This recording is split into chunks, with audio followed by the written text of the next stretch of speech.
Assalamu alaikum. Welcome everyone to our online education platform Unique School. This is Rana Osman.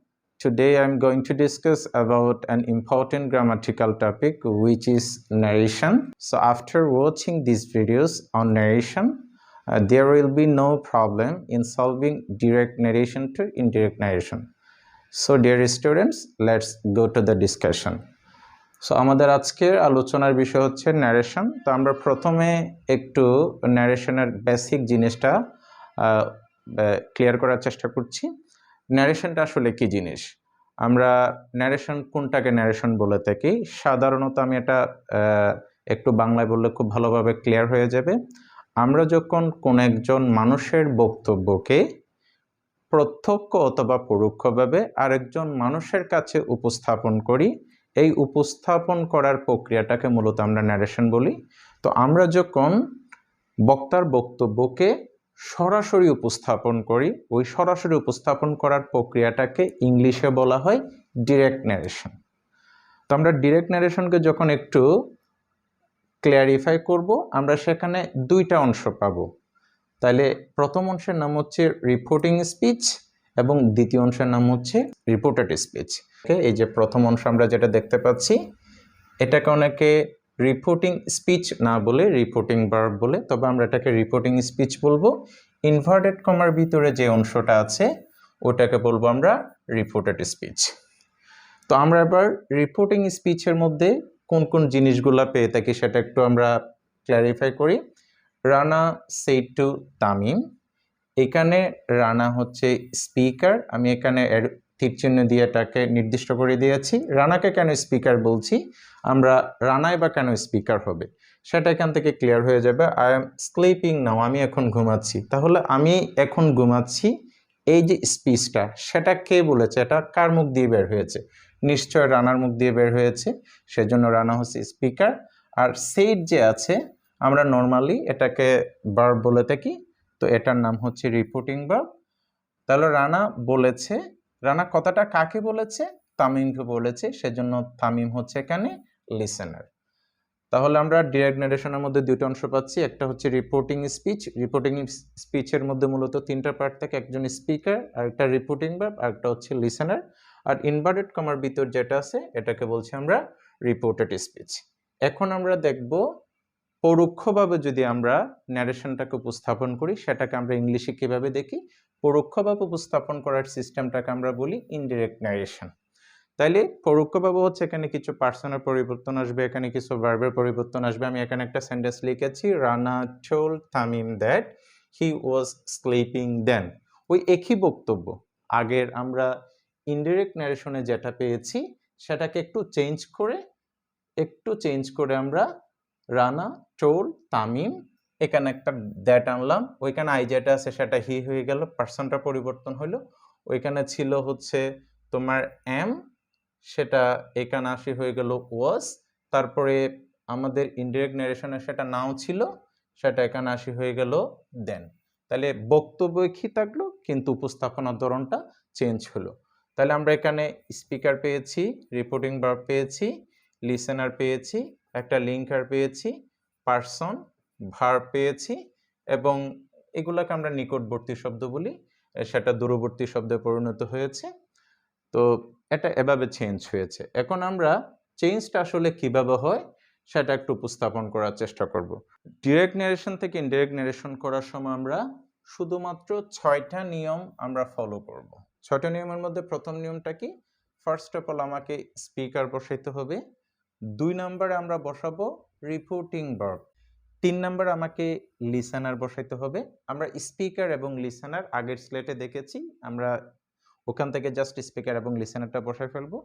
4 নম্বর আমাকে reported স্পিচের sentence অনুযায়ী linker বসাইতে হবে। Linker বসানোর সিস্টেমটা আমি পরবর্তী স্লাইডে দেখাই দিচ্ছি। আমরা তাহলে রিপোর্টিং ভার্বস বসানোর সিস্টেমটা একটু দেখি। রিপোর্টিং ভার্ব বসানোর নিয়মটা আমি আরেকটু ক্লিয়ার করি। রিপোর্টেড স্পিচের সেন্টেন্স অনুযায়ী, তাহলে রিপোর্টেড স্পিচ আমরা কোনটা পড়েছি? ইনভার্টেড কমার ভিতরে যেটা থাকে সেটার সেন্টেন্স অনুযায়ী বলতে সেটা যখন অ্যাসার্টিভ হবে তখন রিপোর্টিভ ভার্ব হিসেবে তোমাকে সেইড told অথবা replied ইউজ করতে হবে। এখন প্রশ্ন হচ্ছে স্যার আমরা অ্যাসার্টিভ সেন্টেন্স কিভাবে চিনব? ইনভার্টেড কমার ভিতর সেন্টেন্সটা যখন সাবজেক্ট দিয়ে শুরু হবে এবং এরপরে যখন ভার্ব থাকবে শেষে একটা ফুল স্টপ থাকবে, that will be assertive sentence. এরপরে হচ্ছে যদি আমরা কোনো কারণে ইন্টারোগেটিভ সেন্টেন্স পাই সেক্ষেত্রে আমরা আস্কড ইউজ করব। এখন ইন্টারোগেটিভ সেন্টেন্সটা আমরা কিভাবে চিনব? ইন্টারোগেটিভ সেন্টেন্সটা ডব্লিউ ওয়ার্ড দিয়ে শুরু হবে। which, when, where, what এগুলো হচ্ছে ডব্লিউ ওয়ার্ড অথবা অক্সিলারি ভার্ব দিয়ে শুরু হবে। Major, was, have, has, said, do, does, did এগুলো দিয়ে শুরু হবে এবং শেষে একটা প্রশ্নবোধক চিহ্ন থাকবে। এরপর ইম্পারেটিভ সেন্টেন্স। ইম্পারেটিভ সেন্টেন্স হলে আমরা কি ইউজ করব? এখানে অর্ডারড ইউজ করতে পারি, অ্যাডভাইসড ইউজ করতে পারি, রিকোয়েস্টেড ইউজ করতে পারি অথবা ফরবিড ইউজ করতে পারি। তাহলে অর্ডারড আমরা কখন ইউজ করব? যদি ইম্পারেটিভ সেন্টেন্স দ্বারা আদেশ নির্দেশ করে অর্ডারড, উপদেশ বোঝালে অ্যাডভাইসড, অনুরোধ বোঝালে রিকোয়েস্টেড এবং নিষেধ বোঝালে ফরবিড। ইম্পারেটিভ সেন্টেন্স আমরা নরমালি কিভাবে চিনি? ইম্পারেটিভ সেন্টেন্সটা সাধারণত ভার্ব দিয়ে শুরু হয়, তবে মাঝে মধ্যে লেট দিয়েও শুরু হতে পারে। এরপর অবজেক্টিভ সেন্টেন্সের ক্ষেত্রে আমরা কি বসাবো? প্রেইড অথবা উইশড। অবজেক্টিভ সেন্টেন্সটা কি দিয়ে শুরু হবে? 100% মে দিয়ে শুরু হবে, ফুল স্টপ দিয়ে শেষ হবে। এক্সক্লেমেটরি সেন্টেন্সের ক্ষেত্রে আমরা এক্সক্লেমড উইথ জয় অথবা সরো অথবা ওয়ান্ডার বসাবো। তাহলে এক্সক্লেমেটরি সেন্টেন্স কিভাবে চিনবো? শেষে একটা আশ্চর্যবোধক চিহ্ন থাকবে অথবা শুরুতে হোয়াট অথবা হাউ দিয়ে শুরু হবে। আচ্ছা, লিসেনার তো আমরা সরাসরি বসাতে পারবো। এবার লিঙ্কার বসানোর স্ল্যাটটা আমরা দেখব। লিঙ্কার বসানোর স্ল্যাটটা আমরা কিভাবে লিঙ্কারটা বসাবো? লিঙ্কার বসানোর নিয়মটা হচ্ছে রিপোর্টেড স্পিচের সেন্টেন্স অনুযায়ী। তাহলে রিপোর্টেড স্পিচ কোনটা? ইনভার্টেড কমার ভিতরেরটা। রিপোর্টেড স্পিচটা যখন ও এই মানে অবজেক্টিভ, অ্যাসার্টিভ, এক্সক্লেমেটরি এই তিনটা সেন্টেন্স যখন হবে তখন আমরা লিঙ্কার হিসেবে দ্যাট আনবো। আর ইন্টারোগেটিভ সেন্টেন্স যখন হবে তখন আমরা ইফ অথবা ডব্লিউ ওয়ার্ড আনবো। এখন প্রশ্ন হচ্ছে স্যার ইন্টারোগেটিভে কখন ইফ হবে, কখন ডব্লিউ ওয়ার্ড হবে? ইফ হবে যদি ইন্টারোগেটিভটা অক্সিলারি ভার্ব দিয়ে শুরু হয়, আর ডব্লিউ ওয়ার্ড কখন হবে? যদি ইন্টারোগেটিভ সেন্টেন্সটা ডব্লিউ ওয়ার্ড দিয়ে শুরু হয়। আর ইম্পারেটিভের ক্ষেত্রে আমরা টু অথবা নট টুকে লিঙ্কার হিসেবে আনবো। এখন আমরা যাব 5 নাম্বার নিয়মে। 5 নাম্বার নিয়ম হচ্ছে রিপোর্টেড স্পিচের পার্সন ও ভার্বের পরিবর্তন করতে হবে। তাহলে আমরা কিভাবে করব সেটা একটু স্ল্যাটের মাধ্যমে দেখি। আমরা এখানে ফার্স্ট পারসনকে স্পিকার অনুযায়ী পরিবর্তন করব, সেকেন্ড পারসনকে লিসেনার অনুযায়ী এবং থার্ড পারসনকে নো চেঞ্জ। এটাকে আমরা খুব সহজ যেভাবে লিখতে পারি 1 2 3 এস এল এন। খুব সহজ এভাবেও মনে রাখা যাবে। এই যে 1 হচ্ছে ফার্স্ট পারসন স্পিকার অনুযায়ী, 2 হচ্ছে সেকেন্ড পারসন লিসেনার অনুযায়ী, 3 হচ্ছে থার্ড পারসন নো চেঞ্জ। তাহলে এটাকে আরেকটু ভালো করে মনে রাখার জন্য আমাকে পারসনের চারটা একটু মুখস্থ করতে হবে। ফার্স্ট পারসন হিসেবে আমি এখানে 6টা পারসনকে আইডেন্টিফাই করে দিয়েছি। I, me, my, we, us, our. এগুলার সাবজেক্ট ফর্ম, অবজেক্ট ফর্ম এবং পসেসিভ ফর্ম খুব ভালোভাবে মুখস্থ রাখতে হবে, না হলে পারসন চেঞ্জে বড় ধরনের প্রবলেম ফেস করতে পারবো। আমরা সেকেন্ড পারসনটা একটু খেয়াল করি। সেকেন্ড পারসন মূলত তিনটা, ইউ এখানে একটা আর পড়ে না, সেটা আমি লিখে দিয়েছি। Third person he, him, his, she, her, they, them দিয়ে এর বাইরে আরো অনেক থার্ড পারসন থাকতে পারে। এই পারসনের চারটা খুব ভালোভাবে মুখস্থ করতে হবে। আমরা এখানে একটা সিস্টেম অ্যাপ্লাই করতে পারি। যদি subject form, object form, possessive ফর্মটা মনে না থাকে, আমরা এটাকে একটা সিকুয়েল মেনটেন করব। সাবজেক্টকে আমরা 1 নাম্বার ফর্ম ধরবো, অবজেক্টকে আমরা 2 নাম্বার ফর্ম ধরবো এবং পসেসিভকে আমরা 3 নাম্বার ফর্ম হিসেবে বিবেচনা করব যদি নামগুলো আমাদের মনে না থাকে আর কি। আচ্ছা, তাহলে পার্সনের পরিবর্তনটা আমরা এখানেই শেষ করছি। এরপর আমাদের ভার্বের পরিবর্তনটা আমরা কিভাবে করব? তাহলে আসলে কোন জায়গার ভার্বের পরিবর্তন? রিপোর্টেড স্পিচের ভার্বের পরিবর্তন, যেটা ইনভার্টেড কমার ভিতরে থাকবে সেটা। ভার্বের পরিবর্তনটা আমরা কিভাবে করব সেটা একটু দেখিয়ে দিচ্ছি।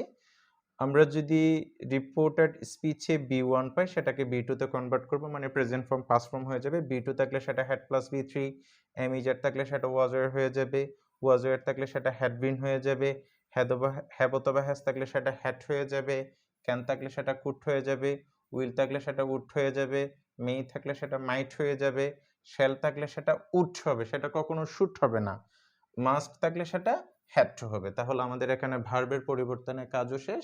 তোমাদের মনে রাখার সুবিধার্থে চাইলে তোমরা একটা স্ক্রিনশট রাখতে পারো।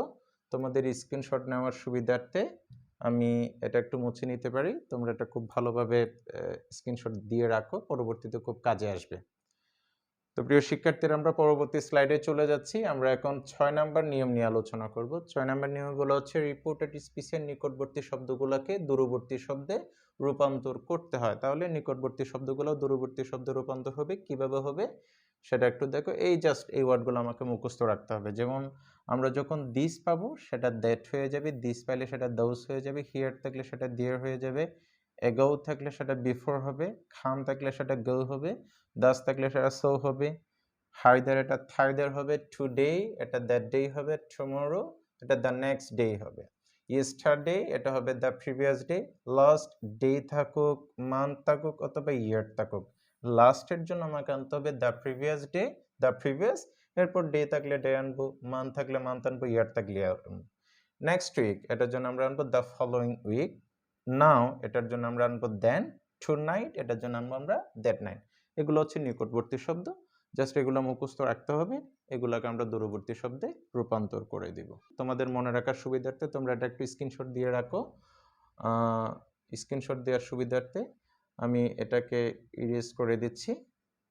এটা একটু স্ক্রিনশট দিয়ে রাখো, এটা পরবর্তী ন্যারেশন চেঞ্জ করার ক্ষেত্রে খুব বেশি কাজে লাগবে। সো ডিয়ার স্টুডেন্টস, এই ছিল আমাদের ডিরেক্ট ন্যারেশন থেকে ইনডিরেক্ট ন্যারেশন করার বেসিক আলোচনা।